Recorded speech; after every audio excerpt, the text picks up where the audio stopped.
Hello, today's topic is natural calamities. आपको natural calamities के बारे में तो पता ही होगा कि क्या होते हैं नेचुरल कैलामिटीज़। ये होते हैं हमारे for example floods, droughts, cyclones, earthquakes, volcanoes, ये सब होते हैं नेचुरल कैलामिटीज़। नेचुरल कैलामिटीज़ कुछ ऐसे मिसफॉर्च्यून्स होते हैं जो हमारी कुदरत, हमारा जो नेचर होता है उसकी ज़ोर से होता है। ठीक है, हमारा इस पे कोई ज़ोर नहीं होता है। इसे हम कहते हैं forces of nature. They affect a large number of people at the same time. बहुत सारे लोगों को नुकसान पहुंचा देते हैं, ठीक है, सेम टाइम पे। On it is beyond the control of human being जो है वो इसको कंट्रोल नहीं कर सकता है।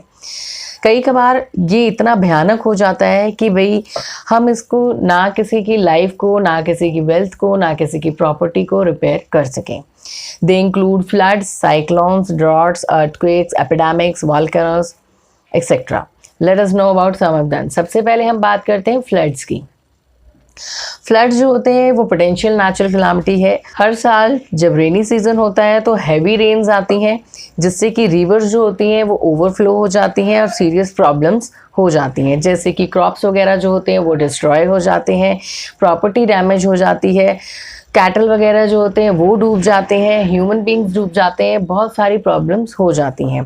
हैवी रेनफॉल के अलावा फ्लड्स जो है they are also caused by some other reasons also, जैसे कि जो बर्फ़ होती है वो पिघल जाती है, हाई टाइड हो जाता है विद द स्टॉर्म और कोलैप्स ऑफ अ डैम, कोई डैम आपस में टकरा जाते हैं, ठीक है। Careless activity of man, human being की केयरलेस एक्टिविटी, जैसे कि डिफॉरेस्टेशन, जो हम प्लांट्स को काट देते हैं। Bihar, West Bengal, Orissa and Assam, they are the flood prone areas. और फ्लड्स कंट्रोल करने के लिए हम लोगों को ज़्यादा से ज़्यादा पेड़ लगाने चाहिए, ठीक है। जो पेड़ की जो जड़ें होती हैं वो स्लो कर देती हैं स्पीड ऑफ रनिंग वाटर, इसलिए हमें ज़्यादा से ज़्यादा पेड़ उगाने चाहिए। बिल्ड द चेक डैम्स, ठीक है, चेक डैम्स जो होते हैं उन्हें बिल्ड करना चाहिए क्योंकि वो भी हेल्प करते हैं in slowing down the speed of the running water. Information provide करनी चाहिए लोगों को about the effects of flood, क्या इफ़ेक्ट्स होते हैं और किस तरह से हमें सेफ एरिया में जाना चाहिए, अरेंजमेंट्स करनी चाहिए अपने फूड की, अपने शेल्टर की, मेडिसिन की, ताकि हम अपना रख रखाव बचा कर सकें। नेक्स्ट हम बात करते हैं ड्रॉट की। ड्रॉट्स जो होते हैं they are cause by the lack of rain, जब बारिश नहीं होती है। ड्यूरिंग दिस सीवियर ड्रॉट जो सॉइल होती है वो इतनी ड्राई हो जाती है कि उसमें बड़े बड़े क्रैक्स आने शुरू हो जाते हैं और वो कल्टीवेशन के लिए अनफिट हो जाती है। हम वहाँ पे अपने क्रॉप्स को नहीं उगा पाते।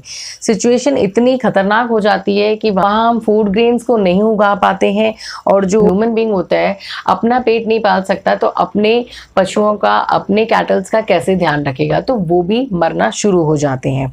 जैसे जैसे ये सब टाइम बीतता है तो एक जगह से दूसरी जगह पे माइग्रेट होना पड़ जाता है, ठीक है। माइग्रेट होना मीन्स एक जगह से दूसरी जगह छोड़ के चले जाना। इंडिया में तो लॉन्ग हिस्ट्री है ड्रॉट्स की, जैसे कि specially in Gujarat and Rajasthan.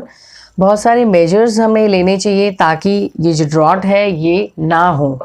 We should grow more and more trees. Trees ज़्यादा होने से क्या होगा, मॉइस्चर आएगा एयर में और रेनफॉल लाने की वो संभावना होती है, ठीक है। We should do water harvesting. Water harvesting करना चाहिए, इससे भी जो अंडरग्राउंड वाटर का जो लेवल होता है वो इंक्रीज हो जाता है, ठीक है। Next is earthquakes. Earth is made of different layers of rock. हमारी जो अर्थ होती है उसमें बहुत सारे लेयर्स ऑफ रॉक्स होते हैं। जो अपर लेयर होता है अर्थ का उसे हम कहते हैं क्रस्ट। उसमें कम से कम 18 बिग प्लेट्स होती हैं और ये जो प्लेट्स होती हैं वो कंटिन्यूसली मूव करती हैं, ठीक है। और लेकिन क्या होता है जब दो प्लेटें आपस में टकराती हैं, ठीक है, तो अर्थ क्रस्ट हिल जाता है। जो अर्थ क्रस्ट होता है वो हिल जाता है और उससे अर्थक्वेक आ जाता है, ठीक है। समटाइम्स जो प्लेट्स होती हैं वो shrunken due to some other reasons also. दूसरी रीजंस की वजह से भी ये क्या करती हैं, आपस में टकराती हैं, ठीक है। और ये वजह होती है जैसे कि टेम्परेचर में काफ़ी गिरावट हो, ठीक है। This condition create tension in the plate. Plates के अंदर टेंशन क्रिएट हो जाती है और वो आपस में एक दूसरे से टकराकर टूट जाती हैं, ठीक है, और उससे भी अर्थक्वेक हो जाता है। जो इंटेंसिटी होती है अर्थक्वेक की वो टाइम टू टाइम या प्लेस टू प्लेस अलग अलग होती है। अगर तो अर्थक्वेक की इंटेंसिटी कम है तो उससे ज़्यादा हार्म नहीं होता है लाइफ एंड प्रॉपर्टी को, ठीक है। लेकिन अगर इंटेंसिटी बहुत ज़्यादा है तो वो सारी चीज़ों को कुछ ही मिनटों में तबाह कर देती है।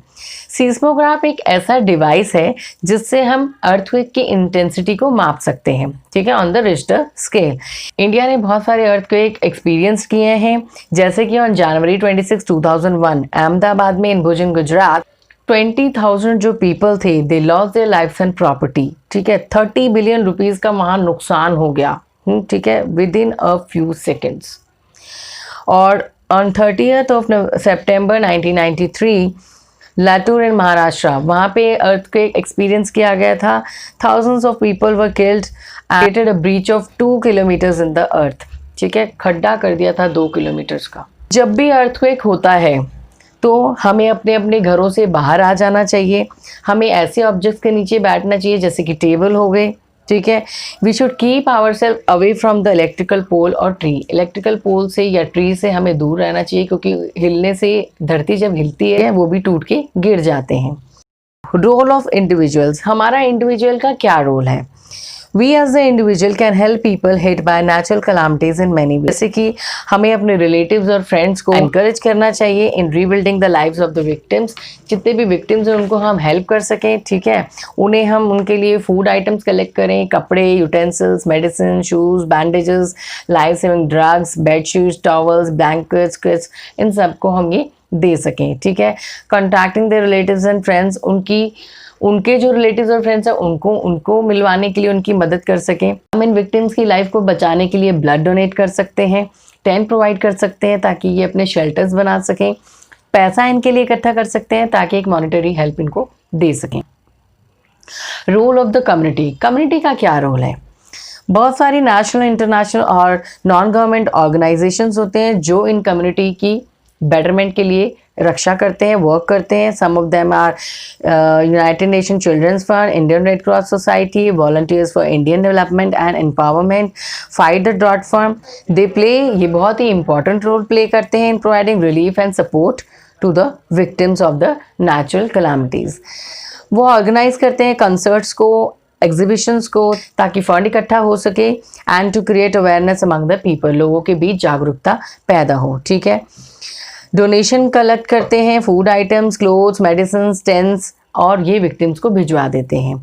अरेंजमेंट्स करते हैं फॉर क्लीन ड्रिंकिंग वाटर की, ट्रांसपोर्ट की, कम्युनिकेशन की for the victims. Besides all this the fire brigade and the police also help them in saving their lives. Red Cross society provides all the type of medical aid, जितनी भी medical aid होती है वो red Cross society provide करती है। United nation disaster management team भी provide करती है with the help of the UNICEF, WHO, UNESCO, ताकि ये विक्टिम्स को रिलीफ प्रोवाइड करा सकें। तो बच्चों, आपको मुझे बताना है WHO की फुल फॉर्म, NGO की फुल फॉर्म एंड HOW की फुल फॉर्म। तो जो भी आपके आंसर्स हैं वो मुझे कमेंट करके ज़रूर बताएं। आपको मेरी वीडियो अच्छी लगी है तो इसे लाइक करें, कमेंट करें, अपने फ्रेंड्स के साथ शेयर ज़रूर करें। मेरे चैनल को सब्सक्राइब करना ना भूलना। मिलते हैं अगली वीडियो में नए चैप्टर के साथ। तब तक के लिए bye bye and take care.